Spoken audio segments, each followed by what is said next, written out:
इस हफ्ते अब्दुल अब्दुल्ला सैयद ने मिशिगन में यूएस सेनेट के लिए डेमोक्रेटिक प्राइमरी जीत ली, जो मिशिगन के लोगों के लिए दुर्भाग्य की बात है। अब डीएसए के लोग इसे एक प्रगतिशील सफलता, एक जमीनी चमत्कार कह रहे हैं।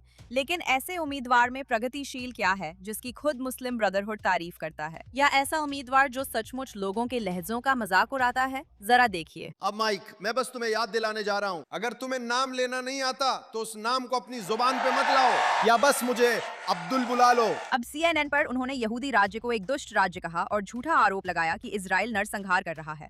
खैर, ऐसा लगता है कि अल सैयद को नरसंहार से कोई दिक्कत नहीं है जब हमास संप्रभु इजराइल पर हमला करता है और बड़े पैमाने पर हत्या और अपहरण करता है। इसी बीच मिशिगन में एक आतंकवादी ने अमेरिकी यहूदी बच्चों को मारने की कोशिश में अपनी कार एक सिनेगॉग के यहूदी स्कूल में घुसा दी। उसके बाद उनकी प्रतिक्रिया थी, चोटिल लोग दूसरों को चोट पहुंचाते हैं, क्योंकि उस आतंकवादी का एक रिश्तेदार था जो आतंकवादी संगठन हिजबुल्ला का सदस्य था और लेबनान में लड़ाई के दौरान मारा गया था।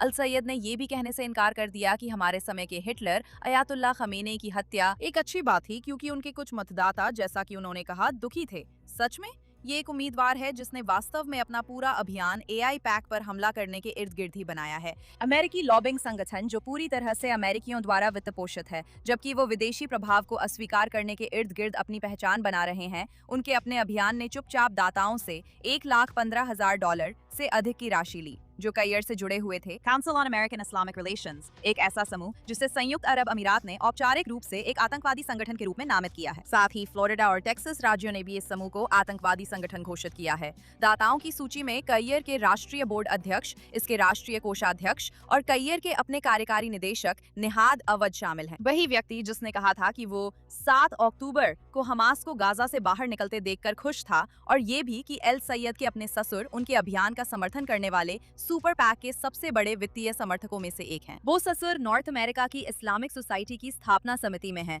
जो एक और संगठन है जिसे अमेरिकी इतिहास के सबसे बड़े आतंकवाद वित्त पोषण मामले में गैर आरोपित सह साजिशकर्ता के रूप में नामित किया गया है।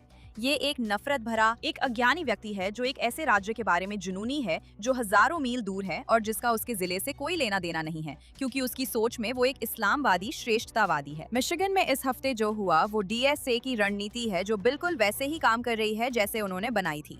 वे केयर की फंडिंग और मुस्लिम ब्रदरहुड के प्रति सहानुभूति का एक गठबंधन बनाना चाहते हैं, जिसका समर्थन हर वक्त ऑनलाइन रहने वाले स्ट्रीमर्स करते हैं और फिर ये दिखावा करते हैं कि यही अमेरिकी जनता चाहती है। ये डेमोक्रेटिक पार्टी के लिए सच में गंभीर संकट है। जागो डेमोक्रेट्स।